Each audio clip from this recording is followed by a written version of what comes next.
Assalamualaikum warahmatullahi wabarakatuh. Perkenalkan, nama saya Pipi Mulia dengan NIM 0805 1181823022 dari kelas B. Saya berasal dari Universitas Sriwijaya. Baiklah, di sini saya akan sedikit menjelaskan materi tentang praktikum pengendaraan jauh, yaitu uji kelayakan. Nah, yang pertama, pada uji kelayakan model atau biasa dengan uji F, uji ini digunakan untuk menjelaskan apakah semua variabel bebas yang dimasukkan ke dalam model secara bersama-sama mempunyai pengaruh terhadap variabel terkait atau dengan kata lain model fit atau tidak. Hipotesis dalam uji F adalah yang pertama, berdasarkan perbandingan F statistik dan F tabel. Jika F statistik kurang dari F tabel, maka nolnya diterima, yang artinya variabel independen X secara bersama-sama berpengaruh pada variabelnya. Namun sebaliknya, jika F statistik lebih besar daripada F tabel, maka H diterima, yang artinya variabel independen F secara bersama-sama berpengaruh terhadap dependen Y. Yang kedua, berdasarkan probabilitasnya, jika probabilitas F statistik lebih besar daripada alfa 0,05, maka H0-nya diterima, yang artinya variabel independen X secara bersama-sama tidak berpengaruh terhadap variabel dependen Y. Namun sebaliknya, jika probabilitas F statistik kurang dari alfa 0,05, maka hanya diterima, artinya variabel independen X secara bersama-sama berpengaruh terhadap variabel dependen Y. Berikut tertera output dari proses uji F menggunakan program UFUS. Pada output tersebut menunjukkan bahwa nilai F statistik sebesar 7,709428, sementara F tabelnya pada tingkatan alfa sama dengan 5%, DF1-nya minus 1 sama dengan 5, dan DF2-nya N dikurang K sama dengan 39. Dan hasil dari F tabelnya sebesar 2,45555843. Dengan demikian, F statistiknya lebih besar daripada F tabel dengan nilai probabilitas F statistiknya 0,00040 atau kurang dari 0,05. Maka dapat disimpulkan bahwa variabel independen dalam penelitian uji kelayakan ini yang terdiri dari size, dar, NPF secara bersama-sama memiliki pengaruh terhadap ISR. Berikutnya yaitu koefisien determinasi. Hasil koefisien determinasi menjelaskan seberapa jauh kemudahan regresi variabel bebas mempengaruhi variabel terkait.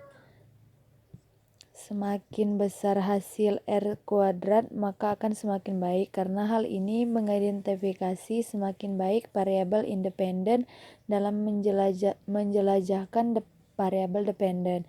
Nilai R square berada antara 0 sampai 1 dengan penjelasan sebagai berikut. Nilai R square harus berkisar 0 sampai 0,1. Jika nilai R square sama dengan 1, berarti naik atau turunnya variabel terkait Y 100% dipengaruhi oleh variabel bebas X. Jika nilai R square sama dengan 0, berarti tidak ada hubungan antara variabel independen dan variabel dependen. Output proses adjust R koefisien determinasi. Pada output tersebut terdapat nilai R square sebesar 0,043203, yang artinya bahwa variasi perubahan naik turunnya R dapat dijelaskan oleh size atau roa, dar, dan NPF dan suku sebesar 4 3,2%, sementara sisanya sebesar 56,8% dijelaskan oleh variabel-variabel lain yang tidak diteliti dalam penelitian ini. Berikutnya uji T. Uji T ini menjelaskan signifikasi pengaruh variabel bebas secara parsial terhadap variabel terikat. Hipotesis dalam uji T sebagai berikut. Berdasarkan perbandingan T statistik dan P-tabel, jika nilai T statistik kurang dari T-tabel, maka H0-nya diterima, yang artinya variabel independen X secara parsial tidak berpengaruh terhadap dependen Y. Namun sebaliknya, jika nilai statistik lebih besar daripada tabel, maka H-nya diterima oleh variabel dependen X secara variabel yang tersebut. Yang kedua, berdasarkan probabilitasnya. Jika probabilitasnya lebih besar daripada alfa 0,05, maka H0-nya diterima, yang artinya variabel independen X secara parsial tidak berpengaruh terhadap variabel dependen Y. Namun sebaliknya, jika probabilitas kurang dari alfa 0,05, maka HA-nya diterima, yang artinya variabel independen X secara parsial berpengaruh terhadap variabel dependen Y.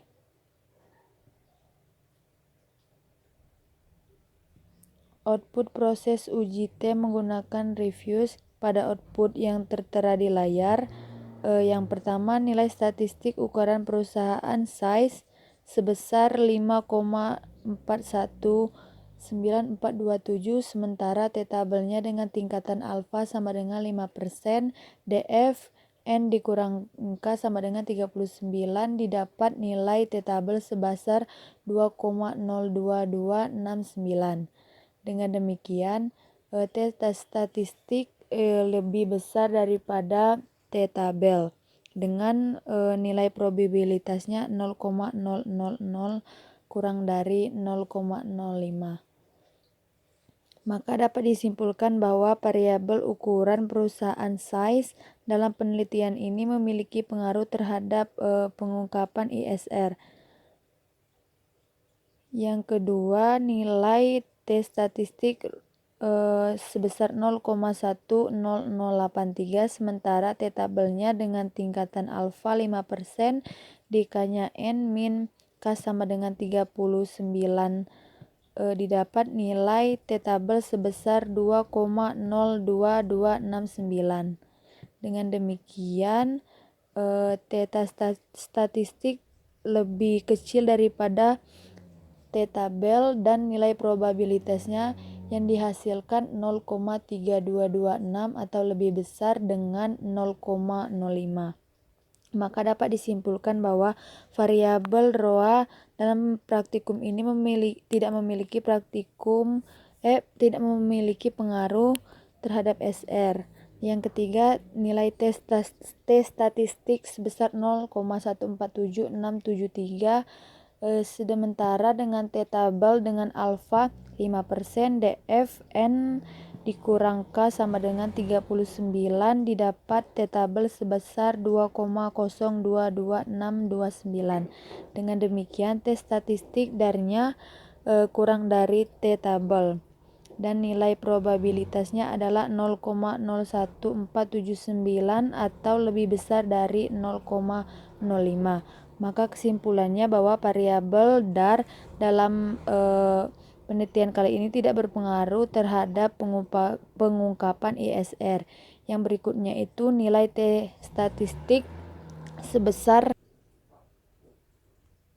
246, sementara T-tabel dengan tingkatan alfa 5%, DFN dikurangi K sama dengan 39, didapat T-tabel sebesar 2,02229. Dengan demikian, T statistik NTF lebih besar daripada T-tabel dan nilai probabilitasnya adalah 0,0175 atau kurang dari 0,05.